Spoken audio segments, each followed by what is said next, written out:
Donahue and Colin McLaren, the overwhelming evidence of their investigation reveals what they think is the truth behind the assassination of JFK.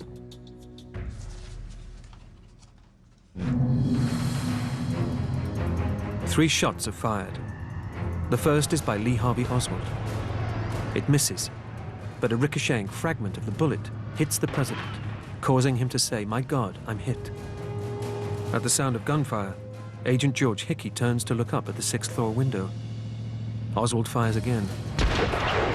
The second bullet enters the president's back and exits his neck, hurtling forward into Governor Connolly's back and exiting through his chest.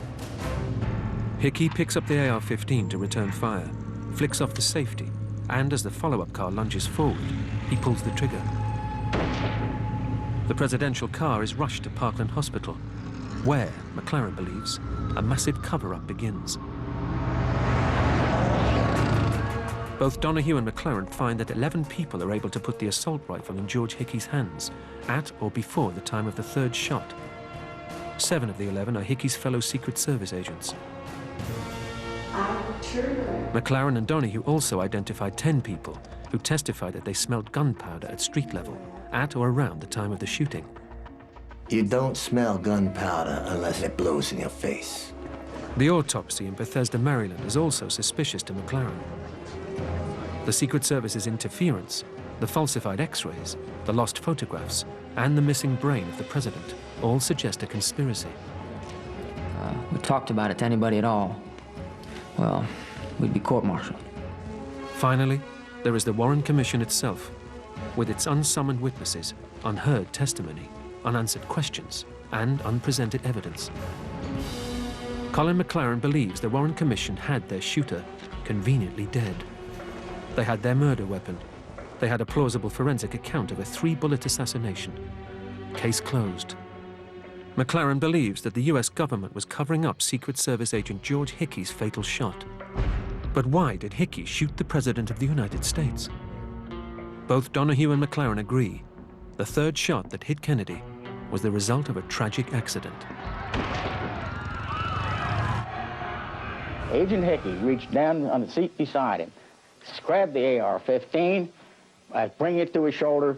He flipped off the safety, and at that time he fell over backwards and the gun went off, striking President Kennedy in the back of the head. What Howard proved, in my view, was that Oswald didn't fire that shot, and most likely it was fired by Agent George Hickey from the follow-up car accidentally. In the panic of the moment, you know, in the chaos of combat, he's trying to respond, he's trying to do his job. He's probably already acquired Oswald visually, gonna return fire, and fate intervenes. George Hickey never takes the stand to be cross-examined about his statement. He never speaks publicly about the assassination. He dies in 2005.